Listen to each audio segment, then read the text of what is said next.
Asia কাপে বাংলাদেশকে 41 রানে হারিয়ে এশিয়া কাপের ফাইনালে চলে গেল ভারতীয় দল। দুর্দান্ত একটা ম্যাচ আমরা দেখতে পেলাম এবং হাড্ডাহাড্ডি লড়াই। সাম্প্রতিককালে যেভাবে ভারত বাংলাদেশ ম্যাচ জমে ওঠে, আজকেও তার ব্যতিক্রম হলো না। কিন্তু 168 রান করার পরও বাংলাদেশ দল যে এই রানটা তুলতে পারলো না, নিঃসন্দেহে তাদের ব্যাটিং ব্যর্থতা। কারণ সাইফ হাসান বাদে বাকিরা যেভাবে ব্যাটিং করলেন, নিঃসন্দেহে বলা যেতে পারে যে আগামীকাল পাকিস্তানের বিরুদ্ধে ম্যাচের আগে চিন্তায় তো অবশ্যই থাকবে, যেখানে বাংলাদেশের ব্যাটিং লাইন আপ পরিবর্তন করা মানে প্লেইং 11 পরিবর্তন করা নিঃসন্দেহে ভুল সিদ্ধান্ত বলে কমেন্ট্রি বক্স থেকে প্রথমেই শোনা যাচ্ছিল। কিন্তু আজকের ম্যাচের যদি বিশ্লেষণ করা যায়, অবশ্যই টসে জিতে যে ফিল্ডিংয়ের সিদ্ধান্ত বাংলাদেশে, সেটা একেবারে সঠিক। এবং ভারতীয় দল যেখানে জিতলো, ফাইনাল খেলবে এশিয়া কাপের 28 তারিখে। কিন্তু ভারতের প্রতিপক্ষ কারা হবে? আগামীকাল অর্থাৎ 25 তারিখে ফের বাংলাদেশ পাকিস্তান মুখোমুখি হচ্ছে। এই ম্যাচে যে দল জিতবে তারাই কিন্তু 18 তারিখে ভারতের এগেনস্টে ফাইনাল খেলবে এশিয়া কাপের। দুর্দান্ত একটা ম্যাচ দেখতে পেলাম, যেখানে বাংলাদেশের সাইফ হাসান ছাড়া বাকিরা কিছুই করতে পারলেন না। ভারতীয় ব্যাটিং লাইন আপ যদি দেখা যায়, সেখানে অভিষেক শর্মাকে বাদ দিলেও বাকিরা কিন্তু তেমন পারফরমেন্স করতে পারলেন না। বেশ কিছু প্রশ্নচিহ্ন তো অবশ্যই থেকে গেল। আগের ম্যাচের মতো এই ম্যাচেও ভারতীয় দলের যে ফিল্ডিং, সেটা একেবারে চোখে আঙুল দিয়ে দেখিয়ে দিচ্ছে যে জঘন্য একটা ফিল্ডিং, যেখানে একের পর এক ক্যাচ মিস করলো ভারতীয় ফিল্ডাররা। সেই জায়গায় দাঁড়িয়ে ব্যাটিং লাইন আপ নিয়ে অবশ্যই প্রশ্ন তুলে দেওয়া যেতেই পারে। কারণ এশিয়ার টিম যেখানে ভারত বাদে আর কোনো টিম ভালো নেই, সেক্ষেত্রে বড় বড় ইংল্যান্ড অস্ট্রেলিয়ার সামনে পড়লে এই ভারতীয় দলের যে সিদ্ধান্ত, সেটা একেবারে ভুল সিদ্ধান্ত প্রমাণিত হতে পারে। কারণ হচ্ছে, দেখুন আজকে যেভাবে ব্যাটিং লাইন আপ নামানো হয়েছে, সেটা নিঃসন্দেহে সঞ্জু স্যামসনকে অবহেলিত ক্রিকেটার নিঃসন্দেহে বলা যেতেই পারে। তাকে 5 নম্বরে জায়গা দেওয়া হবে এরকমটা ঘোষণা করা হয়েছিল, কিন্তু শেষ অবধি দেখা গেল আজকে তাকে নামানোই হলো না। কেন সঞ্জু স্যামসনকে আগে নামানো হলো না, তা নিয়ে কোনো রকম ব্যাখ্যা কিন্তু এখন অবধি করেনি টিম ম্যানেজমেন্ট। অর্থাৎ আজকে যে টসে জিতে ফিল্ডিংয়ের সিদ্ধান্ত, পুরোপুরি ম্যাচের বিশ্লেষণ আজকে করব, যেখানে বাংলাদেশ দল তারা কতটা পিছিয়ে আছে নিঃসন্দেহে বোঝাই গেল। এবং আজকের ম্যাচটা চেজেবল ছিল, যেখানে ডিউ ফ্যাক্টর একটা বড় ইস্যু করছিল, যেখানে ডিউ পড়ছিল, তারপরেও বাংলাদেশ চেজ করতে পারলো না। তারা কতটা পিছিয়ে রয়েছে আমাদের ভারতের থেকে, সেটা নিঃসন্দেহে বলাই যায়। যেখানে টসে জিতে ফিল্ডিংয়ের সিদ্ধান্ত নিঃসন্দেহে, তার আগে যে 4 পরিবর্তন, সেটা কিন্তু ভুল সিদ্ধান্ত বলে অনেকেই বলেছেন। যদিও বাংলাদেশের বোলাররা শেষের দিকে ভালো বল করেছেন, অভিষেক শর্মাকে রান আউট না করলে হয়তো 200-র ওপর রান করে দিত ভারতীয় দল। যেখানে দেখা গেল যে অভিষেক শর্মা দুর্দান্ত ব্যাট করলেন, 37 বলে 75 করলেন। অভিষেক শর্মাকে যেন কোনোভাবে থামানো যাচ্ছিল না। শুভমন গিল 29 করেছেন, দুবে 2 করেছেন, 5 করেছেন সূর্যকুমার যাদব, হার্দিক পান্ডিয়া 38 করেছেন, তিলক বর্মা 5 করেছেন, অক্ষর প্যাটেল 10 করেছেন। সঞ্জু স্যামসনের আগে নামানো হয়েছে অক্ষর প্যাটেলকে 6 উইকেট পড়ে যাওয়ার পর হয়তো নামানো হতো, কিন্তু তার আগেই বল শেষ হয়ে গিয়েছে, যেখানে হার্দিক পান্ডিয়া আউট হয়ে গেল।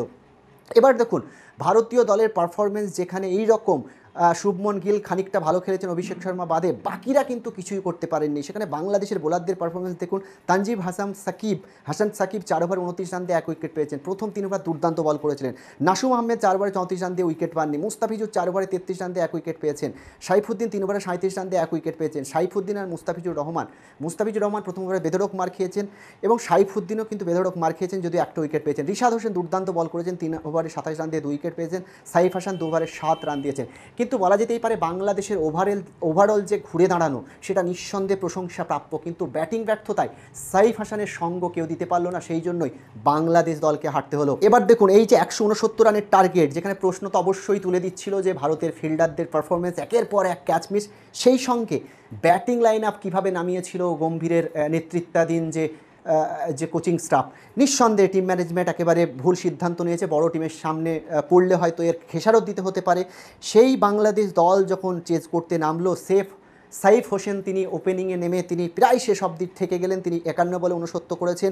তানজিদ হাসান 3 বলে 1 করেছেন, একেবারে শুরুতে আউট হয়ে গিয়েছেন। পারভেজ হাসান 19 বলে 21, তিনি কিন্তু বড় ইনিংস খেলার মরিয়া চেষ্টা করেও পারেননি। তহিদ হৃদয় 10 বলে 7 করেছেন। শামীম হোসেনের যে আউটটা, নিঃসন্দেহে বরুণ চক্রবর্তীর বলে এইভাবে আউট। জাকির আলী 5 বলে 4 করেছেন। সাইফুদ্দিন 7 বলে 4 করেছেন। রিশাদ হোসেন 3 বলে 2 করেছেন। বাকিদের তো নাইবা বললাম। যেখানে 127 রানে 10 উইকেট হারিয়েছে 19 ওভার 3 বলে। অভিষেক শর্মাকে আজকে ম্যাচের সেরা নির্বাচিত করা হয়েছে, দুর্দান্ত। সেখানে বাংলাদেশের এই যে পারফরমেন্স, সেখানে ভারতীয় বোলাররা 2 ওভারে 14 রান দিয়েছেন। হার্দিক পান্ডিয়া, জসপ্রীত বুমরা 4 ওভার 18 রান দিয়ে উইকেট পেয়েছেন 2টো। বরুণ চক্রবর্তী 4 ওভারে 2 উইকেট পেয়েছেন। কুলদীপ যাদব 4 ওভারে 18 রান দিয়ে 3 উইকেট পেয়েছেন। কুলদীপ যাদব কিন্তু ম্যাচের মোড় ঘুরিয়ে দিয়েছেন। অক্ষর প্যাটেল 4 ওভারে 37 দিয়েছেন। অর্থাৎ বলা যেতেই পারে যে আজকে যে ভারতের ব্যাটিং পারফরমেন্স আহামরি কিছুই ছিল না, একেবারে অবিশ্বাস্য ব্যাটিং করেছেন। যদি বলা যায় অভিষেক শর্মা, বাকিরা কিন্তু কিছুই করতে পারেনি। সেই জায়গায় দাঁড়িয়ে ভারতের বোলাররা যথেষ্ট ভালো বল করেছে, সেখানে অক্ষর পাল কিন্তু ভালো পারফরমেন্স দেখাতে পারেননি। এবার শেষ বেলায় এসে অবশ্যই পয়েন্ট টেবিলের দিকে নজর রাখবো, যেখানে ইন্ডিয়া দল দুটো ম্যাচে দুটো জিতে 4 পয়েন্ট নিয়ে একেবারে +1.357 নেট রান রেট নিয়ে প্রথম দল হিসাবে এশিয়া কাপের ফাইনালে চলে গেল। পাশাপাশি দ্বিতীয় স্থানে রয়েছে পাকিস্তান, 2 ম্যাচে একটা জিতে তাদের নেট রান রেট +0.226। বাংলাদেশ দুটো ম্যাচের মধ্যে একটা জিতেছে 2 পয়েন্ট নিয়ে -0.969। আর শ্রীলঙ্কা তো টুর্নামেন্ট থেকে ছিটকেই গেল আজকে কোনো রকম সমীকরণ ছাড়াই। এবার দেখুন বাংলাদেশ দল যে আজকে হারলো, নিঃসন্দেহে বলা যেতেই পারে এটা একেবারে প্রত্যাশিতই ছিল। কিন্তু যখন দেখা গেল যে 169 রানের টার্গেট, তখন আশা করা হচ্ছিল যে এই রান চেজেবেল, কারণ ডিউ পড়ছিল। কিন্তু বাংলাদেশ তো বাংলাদেশ, অনভিজ্ঞতায় ভরা বাংলাদেশের তরুণ ক্রিকেটাররা এরকম পারফরমেন্স করবে সেটা কিন্তু আগেভাগেই জানা ছিল। যদিও শিশিরের জন্য হয়তো চেজেবেল ছিল, মনে হচ্ছিল সাইফ হাসান যেভাবে ব্যাট করছিলেন, কিন্তু তার সঙ্গ দেওয়ার কেউ ছিলেন না। সেই জন্যই বাংলাদেশ দলকে হারতে হলো। আজকে ফের আবার ম্যাচ বাংলাদেশ পাকিস্তান, বাংলাদেশ দল জিতবে এবং ফাইনাল খেলবে ভারতের এগেনস্টে, এমনটাই চাইবো। কিন্তু শেষ অবধি ইন্ডিয়াই চ্যাম্পিয়ন হবে। আজকের মতো খবর এখানেই। অবশ্যই বাকি খবরের জন্য আপনাদেরকে চোখ রাখতেই হবে রুয়েল টিভির পর্দায়। জয় হিন্দ।